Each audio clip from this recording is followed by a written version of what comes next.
ulitin na lang natin to. Yan, nakarating ka na ba sa isang sitwasyon kung saan kailangan mong pumili sa pagitan ng pangarap mo at ng pamilya mo? Like, nagkaroon ka ba dati ng thinking na mas iisipin ko bang mag-aral na lang kaysa mag-Japan, umalis ng ibang bansa at malayo sa pamilya mo? O magja-Japan na lang ako kasi para makatulong ako sa pamilya ko?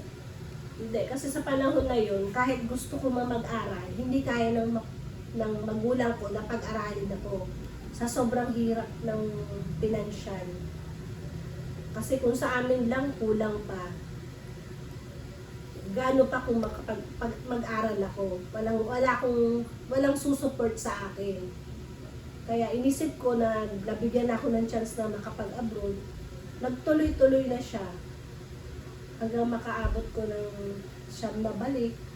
Hanggang nakapag-asawa ako na siya ang nagbigay sa akin ng oportunidad na para sa sarili naman namin. So, na-pressure po ba kayo dahil sa mga responsibilidad nyo bilang isang breadwinner at paano mo to hinarap? Na pressure? Merong pressure pero hindi naman kailangan na sisihin mo sila. Harapin mo, kailangan mong harapin mo kasi ayan na yung landas mo, tatahakin. Dire-diretso lang, wag ka nang lilingon. So, paano mo hinarap yun? Paano mo hinandle yung sandamakmak na kailangan? Like, sandamakmak na pressure, like pressure sa bilihin, sa kuryente, bayarin sa kung ano man. Nung panahon na yun kasi, hindi naman sa akin lahat.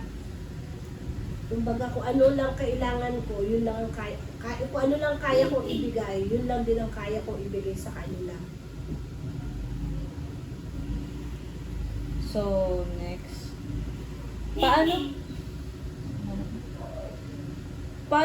Paano nabago ng pagiging breadwinner ang iyong pananaw at paraan ng pamumuhay? Paano na bago? Yung panahon kasi na yun, masaya kasi may hawak kang pera, lahat sa'yo nakatuon. Yun nga lang, bandang huli, hindi mo alam pala na hindi rin tama. Kailangan na naggawa ka ng pagkakakitaan na sana hanggang ngayon na nagro-rolling pa. So, paano nakaapekto ang pagiging breadwinner mo sa paniniwala sa tama at mali? O pagde-determine sa tama at mali? Paano nakaapekto yung mga experience mo sa buhay sa pagtutukoy kung tama ba yung isang sitwasyon o mali ba? Maganda naman nakakatulong ka kahit papaano.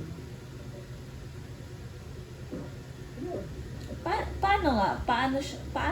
Paano nga siya nakaapekto? Yung mga like nagkaroon ba ng apekto?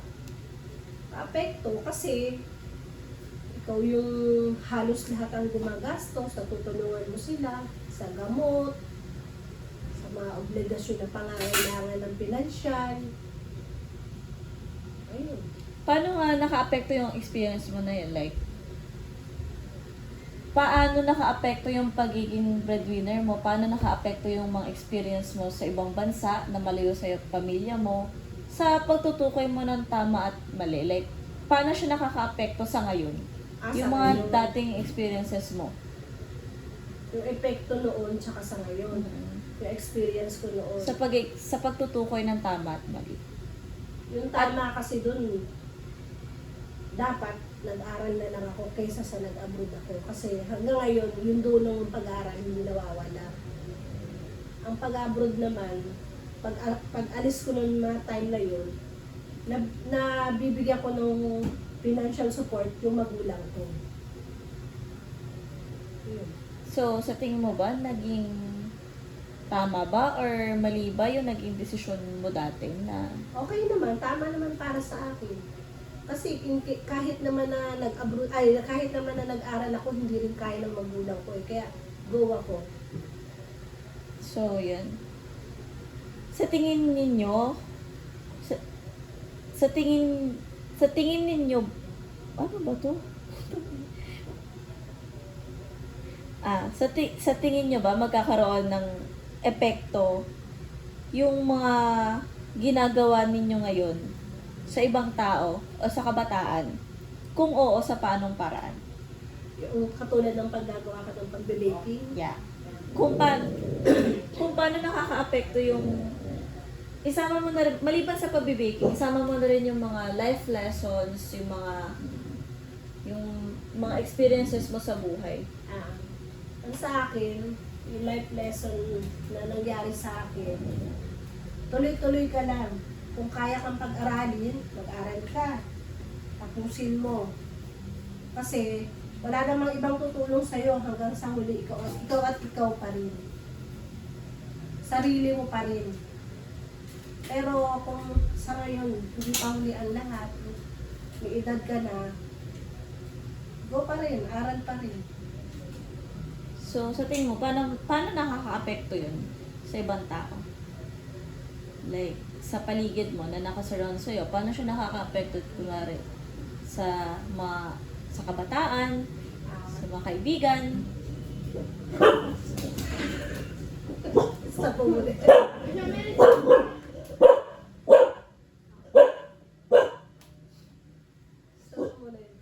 Sige lang, rolling. So yun, paano nakaka-apekto yun? Paano nakaka-apekto yung mga naging experience mo sa kaibigan, sa kabataan? Rolling nga lang yan, hindi ko isa-stop yun eh. Anong epekto? Like, paano siya, sa tingin mo, paano siya makaka-apekto sa ibang tao? Paano ka nagkakaroon ng epekto? Paano mo na-impluwensyahan yung ibang tao na gumawa ng tama at magdesisyon ng tama? Like, sa tingin mo, nagkakaroon ka ba ng epekto sa ibang tao? Hindi ko alam eh. Dito, sa pamilya, sa tingin mo, nagkakaroon ka ba ng epekto? Siguro naman kasi nagtsatsaga ako. Pinagtsatsagaan ko kung ano yung ginagawa ko. Sila naman ang nakakakita kung ano yung ginagawa ko. Sa akin kasi hindi ko naisip kung ano yung nasasabi nila eh. Go lang ako, dire-diretso lang ako. Meron o wala, go lang. So, yun. Kung sa tingin mo na-impluwensyahan ka, na-impluwensyahan mo yung mga tao dito sa loob ng pamamahay mo, sa tingin mo ba, na-impluwensyahan mo rin yung mga nasa labas ng tahanan mo? Nagkakaroon ka ba ng impact? Siguro, kasi nakikita naman nila kung ano yung ginagawa ko eh. Pag lumalabas ako, pag pumapasok ako rito, kung magdi-deliver ako, kung ano nakikita nila, siguro nakaka-apekto sa kanila, nakikita nila kung anong sitwasyon yung ginagawa ko sa araw-araw. Sa tingin mo, ano yung epekto na yun? Naging mabuti ba? Or Mabuti, kasi nakakapag-isip sila eh. Dahil ako kahit nasa loob ng bahay kumikita. Parang sila, na-challenge din sila na sana sila rin. Sa isip ko, pero minsan may kausap ako, yun ang sinasabi nila. na Na gusto nila kahit na nasa loob ng bahay lang, nagsisikap pa din? sisikap at kumikita. So, kung papipiliin ka ngayon, ano ang pipiliin mo? Sarili at ang pangarap mo o ang pamilya mo at ang pagiging breadwinner mo?